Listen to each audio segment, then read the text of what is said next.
প্রিয় অষ্টম শ্রেণীর শিক্ষার্থীরা, শুভেচ্ছা নিও।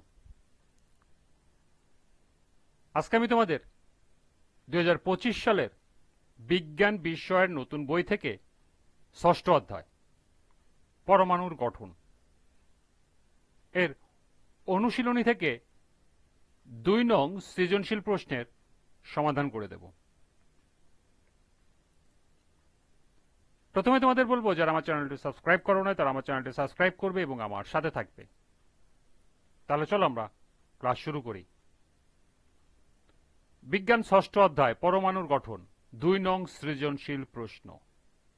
লক্ষ্য করো, এখানে দুটি চিত্র দেওয়া আছে, চিত্র 1 এবং চিত্র 2। প্রথম প্রশ্ন, অ্যাটম শব্দের অর্থ কি? দ্বিতীয় প্রশ্ন, অক্সিজেনের পারমাণবিক সংখ্যা 8 বলতে কি বোঝায়? তৃতীয় প্রশ্ন, উদ্দীপকের 1 নং চিত্রটি পরমাণুটি সক্রিয় না নিষ্ক্রিয় ব্যাখ্যা করো। এবং সর্বশেষ প্রশ্ন, 1 ও 2 নং চিত্রের পরমাণুর পারমাণবিক গঠনের তুলনামূলক আলোচনা করো।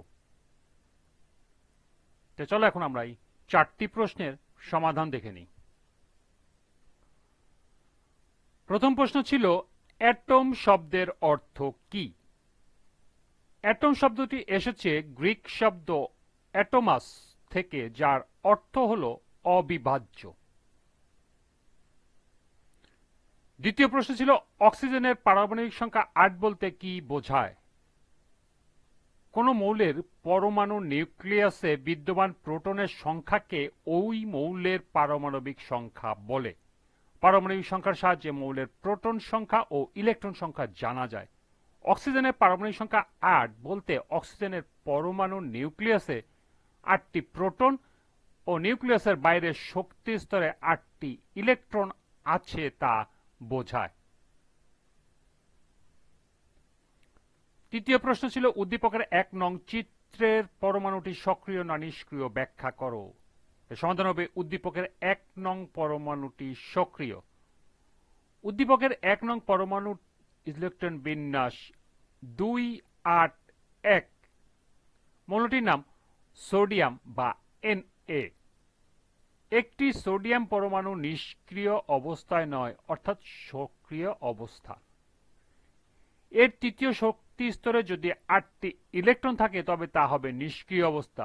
সোডিয়াম পরমাণু যদি একটি ইলেকট্রন ত্যাগ করে তাহলে এটি নিষ্ক্রিয় হতে পারে, কারণ তখন এটির দ্বিতীয় শক্তি স্তরে 8টি ইলেকট্রন থাকবে।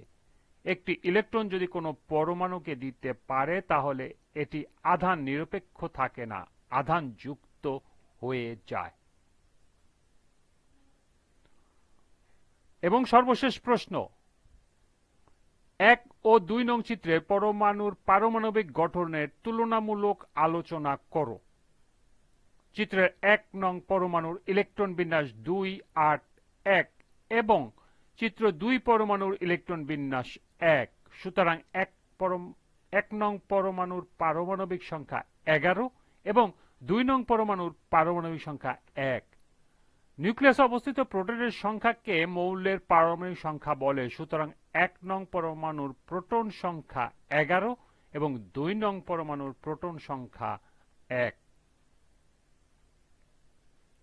পরমাণুর গঠন অনুসারে নিউক্লিয়াসে প্রোটন ও নিউট্রন থাকে এবং নিউক্লিয়াসের বাইরে ইলেকট্রন থাকে। যেহেতু নিউট্রন চার্জবিহীন সেহেতু পরমাণুতে ইলেকট্রন ও প্রোটনের সংখ্যা সমান থাকে। সুতরাং 1 নং পরমাণুর ইলেকট্রন সংখ্যা হবে 11 এবং 2 নং পরমাণুর ইলেকট্রন সংখ্যা হবে 1। একটি পরমাণুর ভর সংখ্যা তার নিউট্রন ও প্রোটন সংখ্যার সমষ্টি দ্বারা নিরূপিত হয়। এই সংখ্যাকে পরমাণুর ভর সংখ্যা বলে।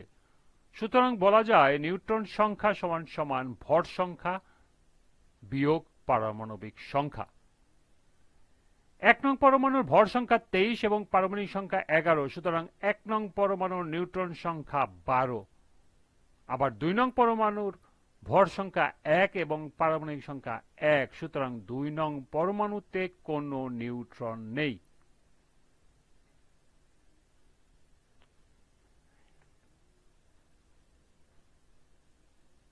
এই ছিল 2 নং সৃজনশীলের 4টি প্রশ্নের সমাধান। তোমরা এগুলো এখান থেকে নোট করে নিতে পারো। এরই সাথে ষষ্ঠ অধ্যায় পরমাণু গঠনের সমাপ্তি। আজকের ক্লাসটি এ পর্যন্তই। সবাইকে আবারও বলছি, যারা আমার চ্যানেলটি সাবস্ক্রাইব করো নাই তারা আমার চ্যানেলটি সাবস্ক্রাইব করবে এবং আমার সাথে থাকবে। সবাইকে পরবর্তী ক্লাস দেখার আমন্ত্রণ জানিয়ে আজকের মতো আমি এখানেই বিদায় নিচ্ছি।